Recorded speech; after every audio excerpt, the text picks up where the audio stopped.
Can a habit actually reshape your brain? It sounds dramatic, but it's true. Every time you repeat an action, you leave a mark inside your brain. And when that action is addictive, those marks don't just fade away. They deepen into highways that are almost impossible to ignore. In part 2, we explored how habits quietly turn into addictions. Today, we'll go one step deeper, into the physical changes inside the brain itself. Because addiction isn't just psychological. It leaves scars, reroutes pathways, and changes the way the brain works at a structural level. And once you see how this happens, you'll understand why breaking free feels so incredibly hard. Imagine walking through a forest. The first time, the trail is faint. You're pushing aside leaves and branches, making your way step by step.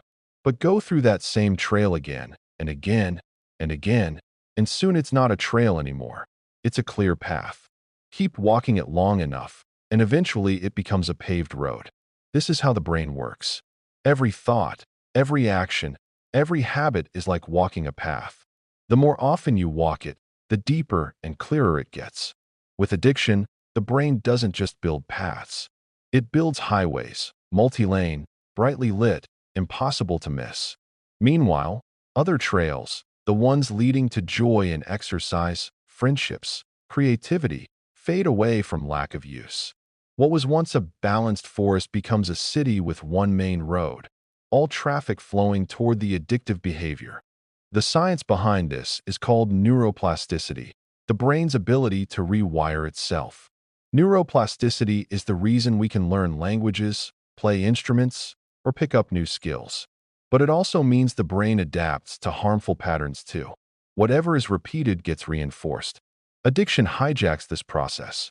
It strengthens the wiring for the addictive behavior and weakens the wiring for everything else. Imagine electricity flowing through a circuit. If one path keeps getting used, it becomes the dominant route, while other circuits dim and die out. The result? The brain doesn't just want the addiction, it's rewired itself to need it. But there's another layer, dopamine. At first, the addictive substance or behavior floods the brain with dopamine.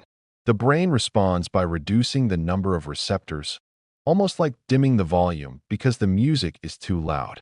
This means normal pleasures, food, laughter, a sunny day, don't register as strongly. They feel muted, flat.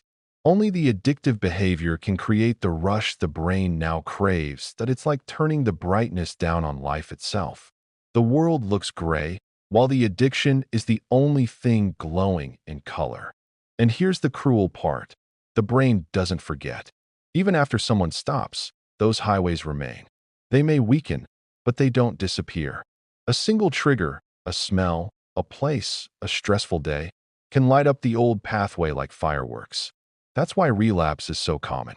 The brain remembers the reward, vividly, stubbornly, long after the person wishes it would forget. It's not just about willpower. It's about biology, engraved circuits that whisper again and again, just one more time. So here's the truth. Addiction isn't only mental. It leaves physical fingerprints inside the brain. Trails turn into highways. Circuits get rewired. Dopamine receptors shrink. And memories of the reward refuse to fade. This is why breaking free feels like fighting against your own biology, because in many ways, you are. But how can we recognize when someone has crossed that line? What are the signs that reveal an addiction has taken root? That's what we'll explore in the next episode, Signs of Addiction.